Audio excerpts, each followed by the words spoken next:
Shabbat Shalom Vorach Beshem Hashem Naaseh Venatzliach en ce vendredi 25 du mois de août et 8 du mois de Elul. Shiur acheté aujourd'hui par, alors Boublil, il marqué Mylène Kmaïsa, pour le shalom, la santé et réussite de sa famille, ses enfants, El Jara, Aaron, Ethan, Jos, Raphaël, la paix sur la famille, Vekol Am Israël.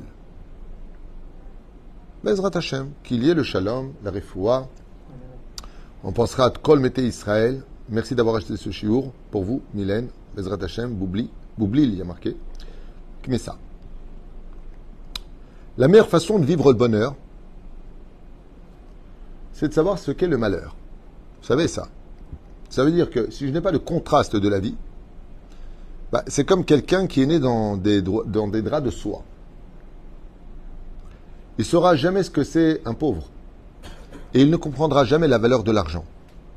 Et quelqu'un qui a été pauvre, quelqu'un qui a perdu, quelqu'un qui a souffert, il y a une chose qu'il acquit avec ses souffrances, c'est les valeurs de ce monde.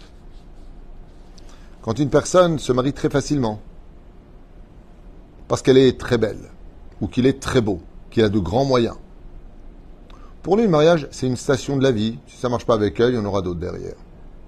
Mais une personne qui a attendu 40 ans avant de se marier, quand elle trouve la personne avec qui elle veut partager sa vie, comme ça fait 40 ans qu'elle attend, elle va se battre beaucoup plus pour garder son bonheur.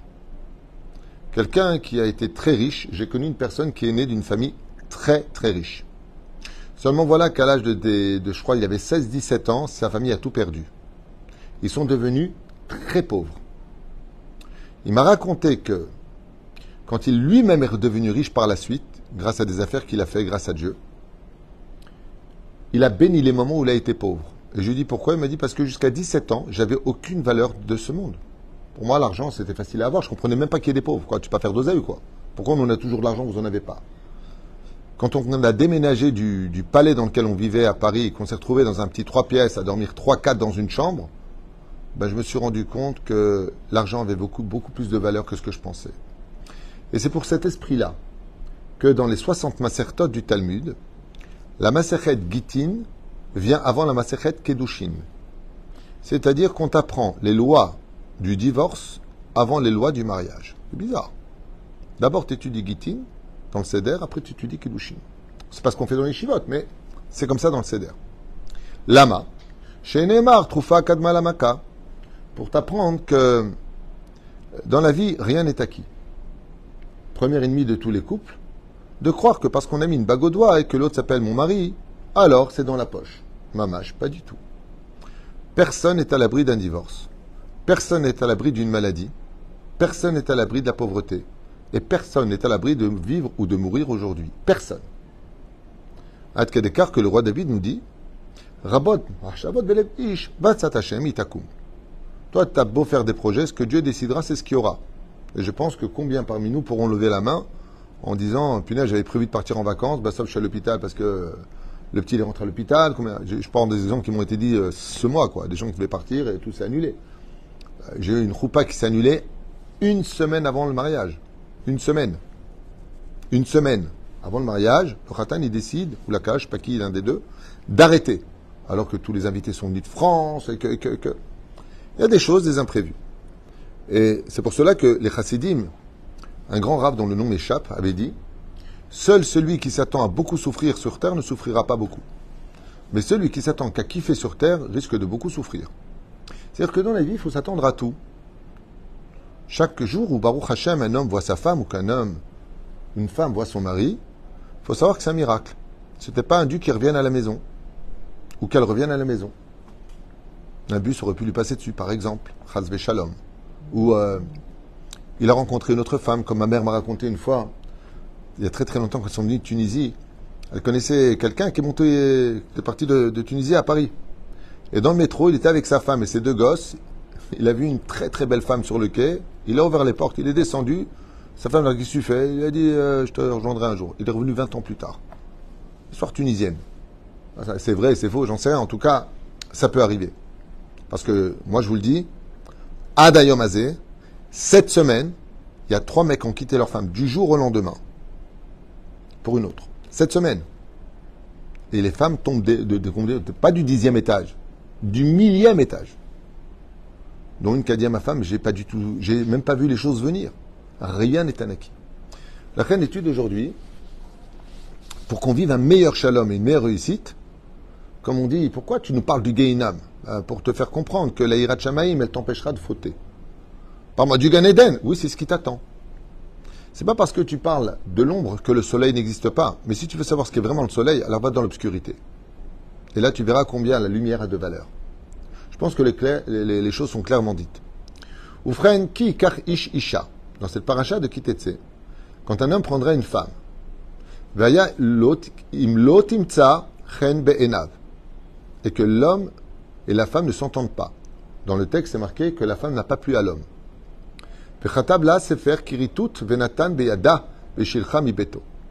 Et donc, il lui donnera le guet et la renverra de la maison. C'est pas comme aujourd'hui où malheureusement nous sommes gérés par des lois laïques. Mamash, kacha. Une femme qui divorçait retournait chez son père. Pas elle virait le mari la maison. C'est pas comme ça.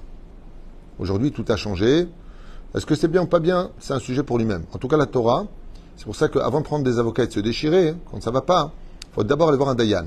À savoir si, est-ce que tu fais, c'est Alpi Torah ou pas? C'est là. Après, il ne faudra pas s'étonner des malheurs qui tombent sur chacun de nous. Lo alenu velo alechem. Alors, il y a une chose qu'il faut retenir quand même ici, qui est très intéressante. Ça ne va pas dans le couple. Il n'y a pas marqué t'insultes, il n'y a pas marqué tu craches dessus, il n'y a pas marqué tu manques de respect. Il y a marqué tout simplement, de façon très belle dans la Torah, si tu n'as pas réussi ton mariage, bah réussis au moins ton divorce. C'est pas compliqué, je vais vous lire le mot. Ki ikar ishisha, ils se sont mariés. Ve'aya, mazé ve'aya, pas ve'yehi. Ve'aya, ça veut dire belshon simcha. Ça veut dire alors divorce dans le shalom, divorce dans l'accord. Ve'aya imlotim sahen be'enav. Et il sera que si elle ne t'a pas plu, ça veut dire que ça ne le fait pas entre vous. Ve'aya, ne lui fait pas de mal. Ve'aya, ça veut dire dans la joie. C'est là. Bechatab la sefer kritut, il lui donnera donc le livre de la séparation. Benatan be'ada veshilcha mebeto. Il lui donnera dans les mains. Il ne l'envoie pas balader. Et il lui dira maintenant on se sépare. Voilà ce que nous propose la Torah. Nous allons étudier ensemble 10 explications sur le mot qui représente lo alenu velo alechem, un des points pour lequel il faut des réelles raisons. Non pas comme en 2023, et ce depuis déjà plus de 20 ans, où les gens n'ont aucune raison réelle de divorcer. Je peux vous dire qu'au moins 75% des divorces n'avaient pas lieu d'être. Au moins 75%. Pourquoi? À cause de l'ennui, on n'a plus rien à partager, on était colocataires, on s'aime plus. Voilà ces trucs qui en réalité peuvent se réparer si simplement on sait réinvestir et d'arrêter de croire que l'autre est un acquis ou que Bichlal c'est un objet. Et c'est dans les deux sens que c'est dit. Les raisons du divorce, c'est quand il y a coup et blessure ou qu'une femme a trompé son mari. Alors vous allez dire, et le mari qui a trompé la femme, c'est là. Si elle ne lui pardonne pas, elle peut divorcer. C'est là. Aval Lontarkles, ce ne serait pas une raison pour donner le guet malgré tout. Après, il y a Mikar Taout. Il lui a pas dit que c'était un drogué, qu'il avait fait la prison, elle ne savait pas. Alors ça peut être des raisons de guet. Mais on parle de choses qui sont extrêmement graves. On parle de coups et blessures, on parle de tromperie à très haut niveau, on parle d'escroquerie, on parle de Mikar Taout, d'avoir menti sur un passé qui était très très grave. Mais on ne parle pas parce qu'on ne s'entend pas, parce que je m'ennuie avec lui, j'ai rien à partager, m'intéresse plus, elle m'intéresse pas. Tu t'es engagé, baba. Hein. La vie, le guet, c'est pas simple. Il y a des enfants au milieu. Donc il fallait réfléchir un petit peu avant de te marier. Mais trop réfléchir, ça ne te fait pas te marier. Parce que personne n'aura jamais une garantie. Et c'est pour cela que si tu veux réussir une vie qui t'amène à la Géoula. Quelle est la nourriture qui est symbole de la Géoula chez nous les Juifs? La matzah. Pour faire de la matzah, est-ce que j'ai le droit de laisser poser la pâte? Non. Vous avez remarqué que la pâte, il faut constamment la travailler, et pas plus de 18 minutes. Chai. C'est ça la vie d'un couple. Ne te repose jamais après le mariage. Ton épouse et ton mari, il faut les travailler non-stop. Comment ça va? Mon cœur, des mots d'amour, des mots de tous les jours. Tout comme Dieu renouvelle la nature, chaque matin, tu dois te renouveler avec ta femme. Une nouvelle blague, une nouvelle façon de l'approcher, une nouvelle façon même de l'aimer. L'eitradesh, le fait d'être renouvelé dans sa famille, même dans l'éducation de ses enfants, retire un cancer dans le couple. Et vous savez comment ça s'appelle? Non, non. L'habitude. Quand tu es capable de te renouveler, tu es capable. Qu'est-ce qui tue un couple? Ben voilà, comment ça va? Ça va. C'est platonique, pathétique. Il n'y a rien de nouveau, quoi. Il n'y a jamais rien de nouveau. C'est ça qui est très intéressant. C'est pour ça que quand tu étudies la Torah chaque jour, tu vas avec un chidouche à la maison, une nouvelle chose à la maison, une nouvelle histoire à la maison, quelque chose de. Ça, c'est un soleil pour la vie d'un couple. Mais quand t'as pas de Torah ou que pire encore, t'as métro, boulot, dodo, ça va, ça va. Et toi, ça va, ouais, ça va. Et ça va, ouais, je suis crevé, moi aussi. Ouais. Qu'est-ce qu'on mange? C'est bon. Bon, ben je vais dormir. Tu viens tout à l'heure? Ouais, salut. Tu regardes un film? Ouais, je viens dormir. C'est des codes, c'est plus des discussions. Il n'y a rien, on partage rien. Et ça, c'est dommage. Tout le monde le sait. Nous partons pour l'explication sur le guet. Le alenu velo alechem. Des fois, il est nécessaire. Il n'y a pas de mise à souffrir. Mais en tout cas, il y a marqué une chose qu'il faut retenir. Vaya imlo timtsa. Si ça ne le fait pas, et que tu as été jusqu'au bout, au point de ne plus jamais le regretter, vaya, réussis au moins ton divorce. Lo alenu velo alechem. Bon, première explication. הטעם שהתורה ציוותה לגרש את האישה רק באמצעות גט שנכתבה לשמה של האישה. Pour se marier, il faut une ketouba. Pour que cette femme devienne libre. Excusez-moi, c'est mon portable. Omer kacha, mipnei shelo ratza hakadosh baruch hu. Donc pour se marier, il faut une ketouba. Pour divorcer, il faut un get. D'accord? La femme vient au beddin. Et tant qu'elle n'a pas eu ce guet, même si elle est divorcée depuis milliards d'années, pas 2 ans, 3 ans, elle est séparée de son mari depuis 20 ans. Cette femme est toujours mariée, elle n'a pas le droit de rencontrer un homme, elle a plus forte raison, chasve shalom, de coucher avec. Et si c'était le cas, elle est eshet ish, descendée inam, Hashem ishmor virachem. Les enfants qu'elle a, ils sont mamzerim, Hashem ishmor virachem. Et dans ce cas-là, qu'est-ce qu'on fait? Eh bien, on va chercher chez les témoins de leur mariage. Est-ce qu'il n'y en avait pas un qui était impropre à être témoin afin de rendre caduque le mariage et de sauver cet enfant du digne de Mamzer, dans la parachat de Kitet Tzalamil Chama, dont il n'y a pas de tikkun, ni après 10 générations, ni après 1000 générations. Tous les enfants qui viendront de cet enfant Mamzer seront Mamzer et ne pourra se marier qu'avec une Mamzerette ou une Guillorette dans le cas échéant. C'est tout. Donc pour éviter des catastrophes, n'oubliez jamais une chose. Tant qu'une femme, pas comme aux États-Unis, comme je l'ai déjà expliqué aux États-Unis, c'est une catastrophe. Il n'y a pas de beddin, personne n'est répertorié nulle part. On fait venir des rabbinim de droite et de gauche qu'on paye pour, en fin de compte, donner le guet. Mais le problème, c'est que le couple était déjà séparé depuis 10 ans. C'est un cas que j'ai eu à Los Angeles, à Fairfax. Ouais. La femme vivait à New York avec son mec et 3 enfants. 3 enfants en 10 ans. Mais elle n'a jamais eu son guet. Puis d'un coup, elle revient, 10 ans après, prendre le guet de son mari qui habite à Los Angeles. Donc, quand vous allez rencontrer ces enfants-là qui ont grandi, c'est des mamzerim. Personne ne le sait. C'est pour ça qu'il faut toujours vérifier d'où tu viens, comment tu es né, ta provenance. C'est pas pour rien que le Beddin vous casse les pieds ici, la Rabbanout. Donne-moi le papier. À quelle heure tu es né? Est-ce que vous avez été marié avant? Une théouda de panouille. C'est quoi panouille? Que tu es libre. Apporte-moi des témoins qui savent que tu t'es jamais marié. Ouh, pourquoi tellement d'enquêtes? Vous nous saoulons, on fait ce qu'on veut, hein. Non, il faut savoir si cette union, elle est permise ou pas. Donc vous devrez plutôt remercier les rabbinim qui vous cassent les pieds pour vous marier que constamment les critiquer parce qu'en réalité ils vous sauvent, parce que vous pouvez apprendre des choses qui ont déjà eu lieu. Des fois tu te maries avec quelqu'un, mais une histoire avec le Baal Shem Tov.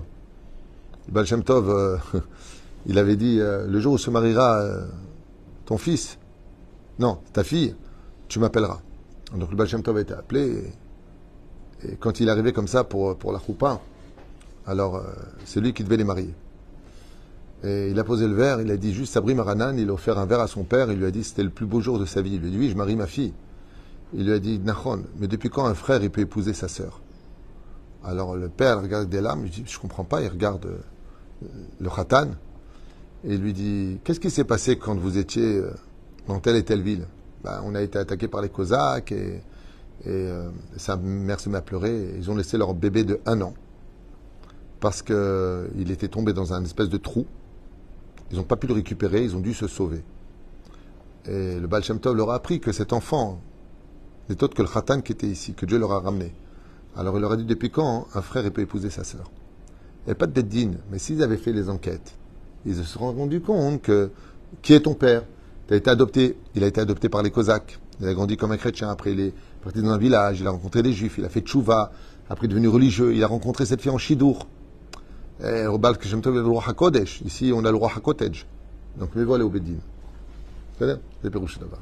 Les maîtres, faire très attention qui est la personne que tu épouses. Peut-être que Bichlal, il y a des histoires derrière, surtout dans l'ancienne époque. L'ancienne époque, il y a plein de gens qui ne savaient pas que bon, tu es séparé, ça y est.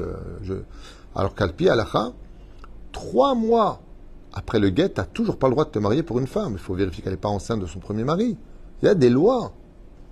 Après 3 mois, fais ce que tu veux. Kedat mon chef Israël. Maaser Gerushin. Alors il dit comme ça. Mipnei shelo ratza HaKadosh Baruch Hu shemaaser Gerushin yeh kal b'nei Adam v'yayvo legaresh et ishto mitor ka'as u'prizizut lachen bezman kitibat get itkarer. Pourquoi il y a le get? Première explication du Sefer HaChinuch. Pourquoi il y a la mitzvah du get si on doit divorcer d'une personne? Tout simplement parce que le temps de prendre rendez-vous, et encore un rendez-vous, il faut faire un shalom bayit, après on te redonne un rendez-vous dans 6 mois, c'est long! On espère jusque-là que le couple se remette en question. Peut-être qu'on peut encore sauver le couple. Peut-être qu'ils n'ont pas été voir le bon thérapeute. Peut-être qu'ils auraient mieux fait de se calmer. Et c'est vrai que ces derniers temps, j'ai beaucoup de mariages à faire entre des gens qui ont divorcé et qui se sont remariés. Maurice, Jérémy et d'autres. J'ai eu plein de cas comme ça. Ça s'appelle Mishvat à Shabbat Kala. Et là encore, hier, j'ai reçu un coup de téléphone, si Dieu veut, pour une merveilleuse Kala, j'aimerais Chota, où le père des enfants lui a redemandé sa main. Il a fait. Il a fait. À Shabbat Kala, c'est une grande mitzvah.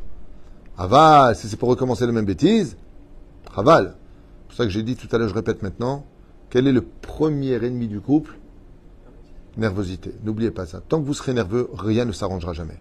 Calmez-vous. Calmez-vous. Prenez des douches froides. Calmez-vous. Calmez-vous. Je vous en prie, calmez-vous. On a le droit de ne pas être d'accord, mais sans se manquer de respect. Sinon, c'est Masachet Makot. Aval. Première explication, pourquoi le guet? Tu t'es marié. Ça a pris du temps pour bien te faire réfléchir. Alors on va te faire aussi bien réfléchir pour un départ peut-être sans retour. Atam sha'aget nikra beshem ze. Pourquoi on appelle ça le mot get? On aurait dû s'appeler piroud. D'accord? Pourquoi on appelle ça le mot get? מפני שהתלמוד ירושלמי מסופר שיש אבן מסוימת בחוץ לארץ ומגרשת ומסלקת ודוחה את האבנים שבסביבותיה. Parce qu'on appelle, alors ça va paraître un peu bizarre, il y a un fleuve en Chutz Laaretz dont une pierre, quand elle déferle, dégage toutes les autres pierres. Et on appelle Gita. C'est le nom de la pierre. Et la reine Karou les get beshem ze, qui gam ou gorem les piroud varhaka. Parce qu'elle, quand elle déferle, elle dégage tout sur son passage. Comme ça explique le Shilte Agiborim. C'est un commentaire sur Masechet Gittin. Perouche Amila get. Qu'est-ce que veut dire le mot get? De 2 lettres. Ou shever. Le mot get signifie en hébreu briser, casser. Mais la reine ikra a get beshem ze. Et yod veu shover mafrid ben ish le ishto. Car il sépare l'homme de la femme. Et dans le ciel, mais sa mère Tsiam Levanea, quand on se marie, à Kojrou, il est très heureux de voir des mariages. Attention, des mariages kasher, comme la Torah le demande. Ni réformiste, ni libéral, ni chas veshalom, une femme interdite. Ou pire encore, un mariage mixte. Chas veshalom. Aval. Quand une personne divorce, la Gemara elle dit que les pierres du Mizbeach pleurent. Dans le monde d'en haut, quand quelqu'un divorce, les anges y pleurent. Parce que c'est une maison qui est détruite. Des enfants qui vont pleurer. Une situation désobligeante. Chaval. C'est pour ça que quand on se marie, il faut toujours aller jusqu'au bout. Si après, il n'y a plus rien à faire, alors le guet sera au rendez-vous. Aotiot, Gimel, tête. D'accord? L'olam enam mofiot yachad bechol Torah kula. Nulle part dans le Sefer Torah, vous trouverez la lettre Gimel à côté de la lettre tête. Nulle part. ולכן נקרא גט בשם זה, שלהורות שכשם שהאותיות ג' ט' אינם מחוברות בתורה. Donc pourquoi on appelle ça le mot get? Parce que dans la Torah, jamais tu trouveras dans un mot la lettre gimel à côté de la lettre tête. Et étant donné qu'on ne les a pas trouvées une seule fois dans toute la Torah, donc comment on appelle la séparation de ce qu'on n'a pas trouvé dans la Torah? Parce que HaKadosh Baruch Hu les a séparés les deux. Amila get et Rashetivot. Oh, il est fait. Pourquoi est-ce que les gens divorcent? Regardez bien, c'est incroyable, à cause des 2 lettres du mot get. Gimel qui vient du mot ga'ava, à cause de l'orgueil de l'homme, des bras de fer. À cause de l'orgueil, vetipshut. C'est comme ça que c'est marqué, Beshem, Sharenissim. Il dit pourquoi on appelle ça le mot get? Parce que c'est les initiales de ga'ava, vetipshim. qu'est-ce qu'ils sont bêtes, au lieu de s'arranger, de faire le shalom, d'apprendre à changer, d'apprendre à se plaire, à se charmer. Allez, et on arrête nos bêtises. Là, l'orgueil et la bêtise humaine. Avec la journée en train de regarder les meufs comme ça, je pourrais avoir mieux. Blid. Ami la guette remezet les gimel, pe'amim, tet sheole gematria, esrim vesheva, ve'arev psukim askim ah, ok. Donc le mot get, il dit comme ça fait une allusion à shalosh pe'amim tet. Gimel, ça fait quoi 3. 3 fois 9. Ça fait combien 27. Pourquoi 27 Parce que dans la Torah, les versets qui parlent de la séparation sont composés de 27 psukim. Il y a 27 versets qui parlent de la séparation dans la Torah. Donc, Gimel, tête. 3 fois 9. Oh, c'est mignon. C'est pas plus que ça. Moi, j'ai pas... Wow. Oh, Amilaget, Gematria, 12. Pourquoi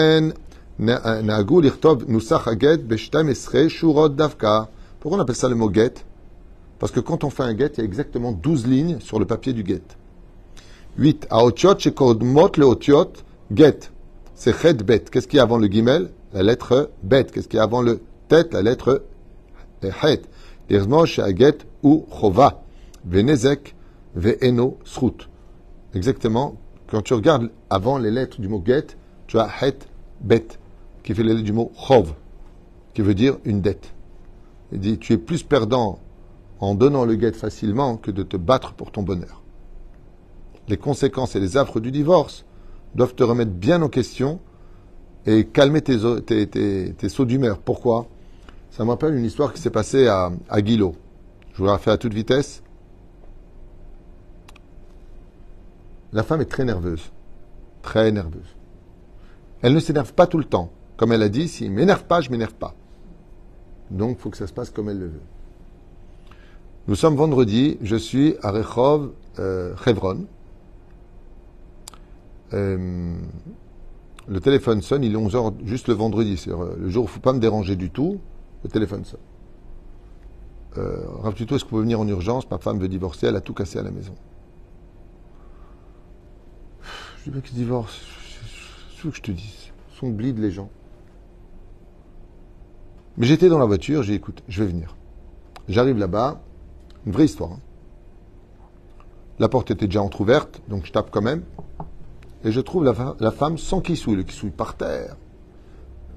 La vitre un peu pétée. Tu vois qu'il y a eu de la colère.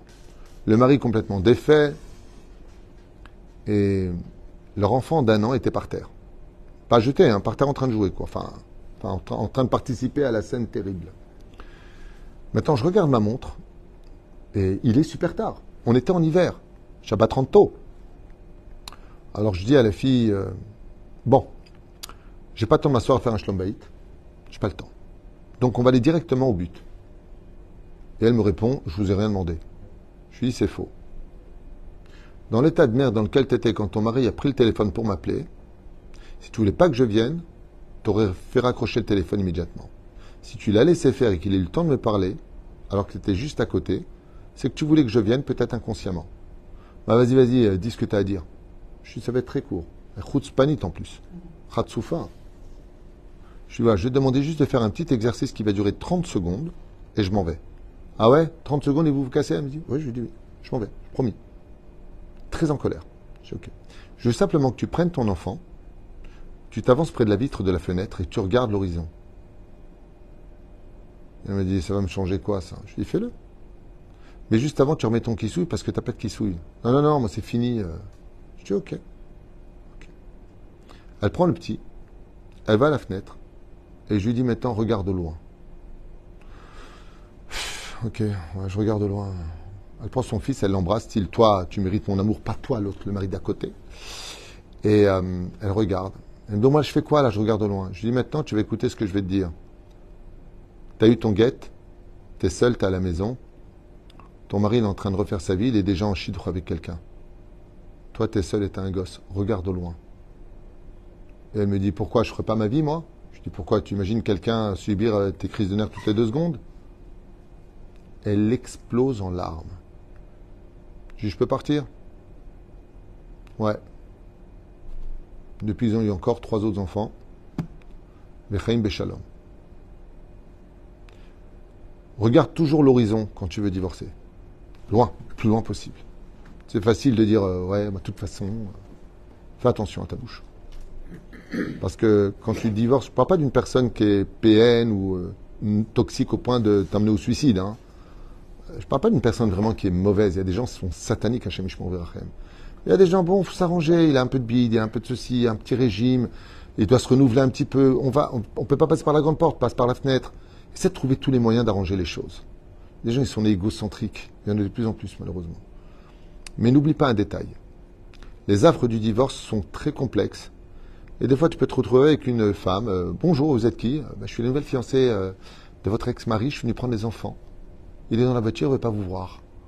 Tu te retrouves à donner tes gosses à une étrangère qui va être la belle-mère, que tu le veuilles ou pas. C'est dur. C'est dur pour les enfants, c'est dur pour toi. Et puis bizarrement, ce qu'il y a de plus gênant en plus, c'est que très souvent, les personnes divorcées, hommes comme femmes, vont faire ce qu'il faut faire avec une nouvelle femme qui leur a rien donné, alors que s'ils avaient fait 50% avec leur femme, ça se serait arrangé. Je pense que vous comprenez ce que je viens de dire. C'est-à-dire les efforts que vont fournir le couple pour mettre en confiance leur nouveau mariage, mais si tu avais fait ça avec ta femme, tu avais fait ça avec ton mari, tu n'aurais pas divorcé. Lama. Et la reine Katouv, get gava, type shoot. C'est que de l'orgueil et de la bêtise. C'est les initiales du mot get. Vous avez pérouché d'abord. Oufren, comme il y a 12 versets, Gematria 12, get. Aotchot shekodmot le otchot get, chov, on l'a expliqué. Vechen aotchot shebaot achere otchot get. Oh oh. Après le gimel, il y a quoi? Dalet. Après le tet, yud. Yad. Irmos shetzarich aish laniach et taget beyad aisha. Pour dire, il a fait, c'est une même explication, qu'après le mot get, quand il a écrit, la femme tend ses deux mains et il pose avec sa main le papier qui va la rendre libre en lui disant, à partir d'aujourd'hui, tu redeviens une femme libre. En lâchant ce papier, si la femme le reçoit dans les mains, dans le ciel, Dieu défait les deux âmes, ils ne sont plus mariés. Ren yad. Vemila be'ahad. Haserot otiot get. Quand tu prends le mot yachad lev belev nir'e venichye. Tu connais cette chanson? Ok. Le mot yahad, ensemble. Beyachad, nous sommes ensemble. Chaserot otiot gimel betet. Ok. Veotiot bet dalet aussi. Chasera. Ot gimel. Ou ben aotiot. Ah, d'accord. Entre chaque lettre, manque des lettres. Je m'explique. Entre le bet et le dalet, ici, il manque la lettre gimel. D'accord? Entre la lettre ret et yud, de yachad, je parle. Il manque le tête. T'as compris? La reine beyachad, on voit que les lettres qui manquent dans l'alphabet du mot ensemble, ben c'est gimel tête, c'est-à-dire get. Ça veut dire le mot get veut dire maintenant on n'est plus ensemble. En allusion, et c'est ce qu'il dit ici, get ose peroud mahloket voaefer midat hashalom. Ce qui fait qu'il faut utiliser uniquement le get comme une roue de secours, mais ne pas l'utiliser comme une roue principale pour nous emmener vers l'avenir de notre couple. Mais jamais. C'est pour ça que je vous mets tous en garde. Faites très attention d'éviter de dire à chaque dispute, de toute façon on va à la rabanoute, on divorce. Faites attention à ce que vous dites. Le guet, c'est pas une blague. Le guet, ça fait pleurer le ciel et la terre. Le guet, ça va faire pleurer des enfants. Le guet, c'est une responsabilité qui des fois est sans retour. Et surtout, malheureusement, je dis bien ça malheureusement par compassion pour les femmes, surtout quand on est une femme, parce que les mecs, quand ils divorcent malheureusement ou heureusement, je ne sais pas comment on peut le traduire, mais ils ont la queue dehors qui les attend. Tellement de femmes qui rêveraient d'être mariées aujourd'hui. Et il y a beaucoup de gens qui sont pourris, qui le savent et qui en profitent, qui soumettent, qui menacent. C'est dommage. C'est dommage. Vraiment, c'est vraiment dommage. C'est pas facile d'être une femme aujourd'hui. Et puis à part cela, n'oubliez pas un détail, c'est que si on se dit être des juifs et d'avoir de la Torah dans les veines, alors Bezrat Hashem, Hashem est avec Zivugim. Si Dieu t'a donné une femme, et si Dieu t'a donné un mari, Bezrat Hashem, c'est pour concrétiser des choses avec. Il n'y a pas de mise à de souffrir. Il y a des moments dans la vie où Béhémet, la personne n'en peut plus. Il ne peut pas être marié avec quelqu'un qui passe sa vie à te hurler dessus. Mais la Gemara nous apprend quelque chose d'intéressant, je finirai avec ça. Si la femme que tu as épousée, elle est mauvaise, ce que tu y gagnes, c'est que même si tu mérites de descendre le Guéhinam, tu ne verras pas la face du Guéhinam parce que ta femme était mauvaise. Donc tu es gagnant. Et si elle est bonne, cette femme, si elle est merveilleuse, si elle est gentille et douce, alors sache une chose, tu as toujours le Gan Eden sur terre. C'est C'est pour ça que moi je vous donne toujours un conseil qui sera toujours le même. J'ai fait un cours hier sur l'humilité. Je vous conseille de regarder ce cours au moins une fois par semaine. L'humilité.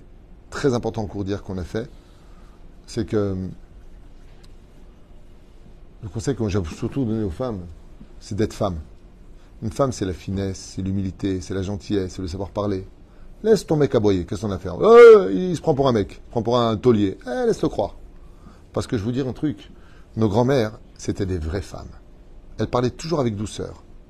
Elles mettaient leur mari dans la poche, quand elles le voulaient, si elles le voulaient, avec un bon plat, avec bon, je t'en prie. En attendant, elles y arrivaient tous. Aujourd'hui, avec toutes les femmes qu'on a, la nervosité. Alors, c'est vrai que les temps ont changé, les femmes travaillent, je suis au courant, je suis dedans depuis 26 ans. Je sais de quoi je parle. J'ai étudié la psychologie des hommes et des femmes depuis plus de 26 ans. Je sais comment ça se passe, c'est pas le problème. Mais malgré tout, si les femmes étaient plus femmes, les hommes peut-être qu'ils seraient plus hommes. Ça veut dire que chacun sera à une place, pas pour écraser l'autre, mais quand chacun est à sa place, alors on a beaucoup plus de facilité à se retrouver l'un en face de l'autre. Et Bezrat Hashem, c'est ce que je vous souhaite à tous. Comme le demande Bezrat Hashem, cette merveilleuse femme qui a acheté ce chiour, Bezrat Hashem, pour ce cours sur le guet, en passant du mariage, du bonheur. Et il faut savoir une chose, c'est que le bonheur ne peut exister que quand tu as peur de le perdre. Baruch Adonai Leolam, Amen ve Amen.